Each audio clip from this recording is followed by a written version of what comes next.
First of all వాడు ఏ కులమైనా ఏ మతమైనా వాడు మృగాల కంటే కూడా హీనమైన వాళ్ళని భావిస్తా. అండ్ ఇలాంటి స్టేట్మెంట్స్ వచ్చినప్పుడు, ఇలాంటి ఆర్టికల్స్ వచ్చినప్పుడు ఇక్కడ మనం మతాన్ని చూడొద్దు.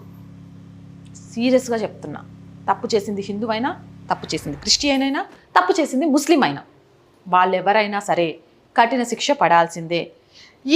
ఇక్కడ తనకేసిన శిక్ష అనేది నిజంగా మరి ఆ జడ్జి గారికే తెలియాలి ఎందుకు అంత తక్కువ శిక్ష వేశారు అనేది.